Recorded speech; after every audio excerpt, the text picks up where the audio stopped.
آپ کربلا کی تاریخ پڑھتے رہتے، سنتے رہتے، ایام ازا ہے، کیفیت کیا ہے کہ دن پہ دن پریشانی بڑھتی جا رہی ہے، یہاں تک کہ ساتھ محرم آئی، پانی ختم ہو گیا، یا اسی طریقے سے اور جو کیفیت، گرمی کی شدت، لیکن عابس اور شوذب دیگر اصحاب کی طرح امام حسین کے ساتھ فرار نہیں ہوئے، فرار اختیار نہیں کیا جناب عابس نے، جناب شوذب نے، کہ گرمی کی شدت کا بہانہ یا پیاس کی شدت کا بہانہ نہیں، بلکہ امام کے ساتھ ملحق رہے، یہاں تک کہ 8 محرم گزرتی ہے، 9 محرم گزر جاتی ہے، صبح عاشور جب آتی ہے اور ادھر سے حملہ ہوتا ہے دشمنوں کی طرف سے، تو یہاں پر لکھا ہے کہ عابس اپنے شاگرد یا اپنے غلام جناب شوذب کے ساتھ خیمے سے نکلے اور امام حسین کی خدمت میں آ رہے ہیں، بڑھ رہے ہیں، وہیں پر جناب عابس اسی آنے میں جناب شوذب سے جملہ کہتے ہیں۔ میں نے آپ سے کہا کہ عموماً ان دونوں کا تذکرہ ایک ساتھ ہوتا ہے اصحاب امام حسین کی تاریخ میں۔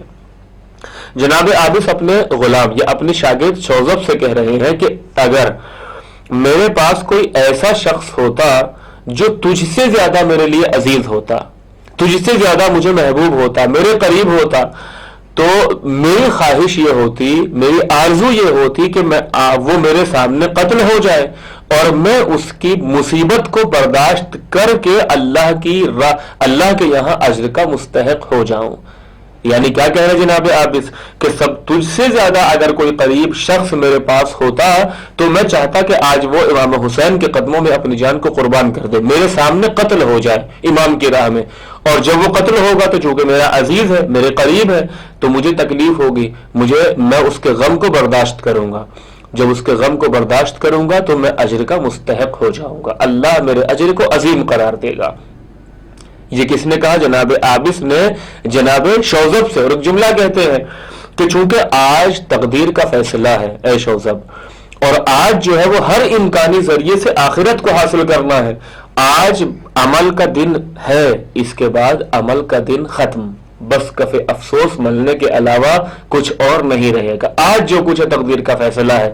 لہذا اگر آپ غور کریں تو یہ باتیں کہ اگر کوئی میرے سب سے زیادہ قریب ہوتا تو میری خواہش یہ ہوتی کہ وہ میرے سامنے قتل ہو جائے اور میں اس کے غم کو برداشت کروں، اجر کا مستحق ہو جاؤں، شاعری کے انداز میں مسجع، مقفع اور تشبیہات، کنایات، استعارات استعمال کر کے یہ بات کہنا آسان ہے، واقعاً آسان ہے کہ یعنی میں اجر کا مستحق ہو جاؤں، یا لیتنی کنت معکم فافوز معکم، یہ جملہ دہرانا آسان ہے، لیکن عین مصیبت کے موقع پر یہ کہنا کوئی آسان بات نہیں ہے، یعنی مصائب کو برداشت کرنا، تکالیف کو اٹھانے کا اتنا شوق کہ اب اس سے کہا جا رہا ہے کہ جو سب سے زیادہ قریب ہے کہ تو میرے سامنے قتل ہو جا، یہ کوئی معمولی بات نہیں ہے۔ شاعری کے انداز میں یقیناً کہنا آسان ہے، لیکن عین مصیبت کے موقع پر تکلیف برداشت کرنا، مصیبت اٹھانے کا اتنا شوق،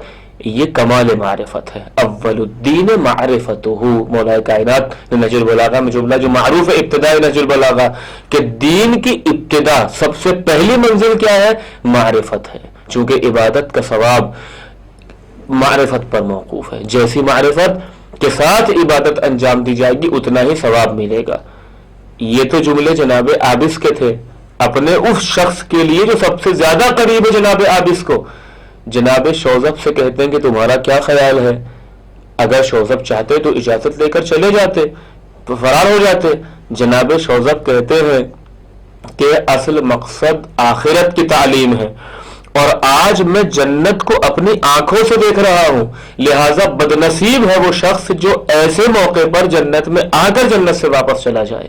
یہ شوذب کے جملے ہیں جس کو غلام سے تعبیر کیا ہے مورخین اور مقاتلین نے، یعنی عابس کی معرفت شوذب کے یہاں نہیں، لیکن کیا جملہ ہے کہ میں اپنی آنکھوں سے جنت کو دیکھ رہا ہوں، بدنصیب ہے وہ شخص جو جنت میں داخل ہو کر جنت سے واپس چلا جائے۔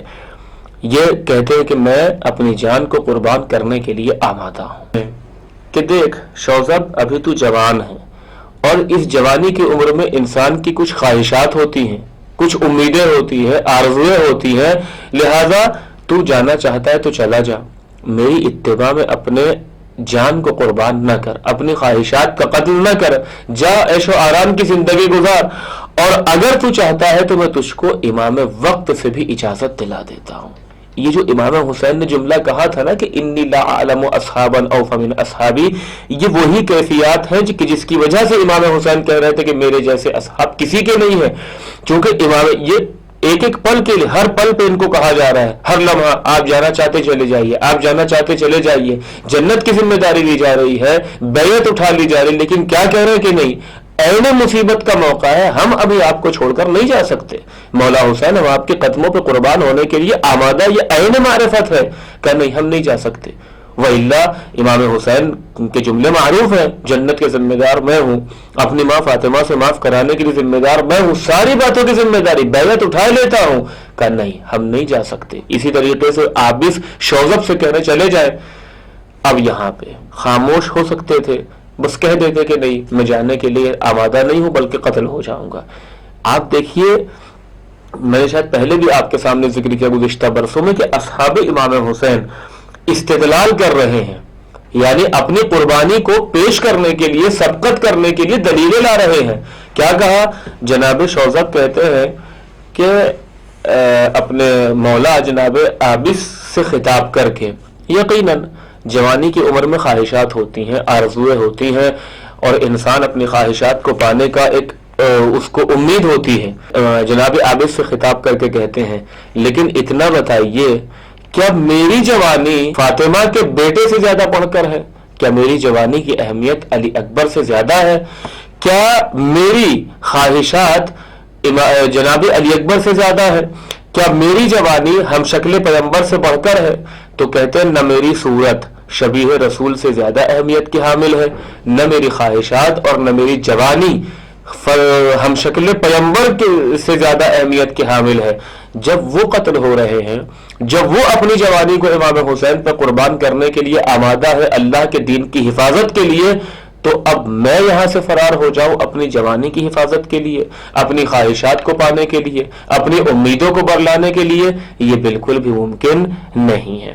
بلکہ جناب عابس سے کہتے ہیں کہ میں آپ سے پہلے میدان میں جا کر قتل ہونا چاہتا ہوں، آپ مجھے اجازت دلا دیجئے امام حسین سے، تاکہ میں آپ سے پہلے جنت میں پہنچ کر آپ کا استقبال کروں. یہ شوذب جس کو ایک غلام سے تعبیر کیا ہے، جس کو ایک شاگرد، کس کا؟ جناب عابس کا، لیکن کیفیت اور معرفت کا نمونہ کیا ہے؟ یہ کیفیتیں ہیں. یہ گفتگو کس وقت کی ہے؟ یوم عاشوراء، عین مصیبت کا موقع ہے. مصیبت بڑھتی جا رہی ہے، ادھر ابن زیاد کے لشکر، عمر بن سعد کے لشکر بڑھتا جا رہا ہے، پانی بند ہو چکا ہے، 3 دن کے بھوکے پیاسے ہیں. لیکن اس مصیبت کے موقع پر بھی ہر ایک کی تمنا اور استدلال، خواہش، آرزو کیا ہے؟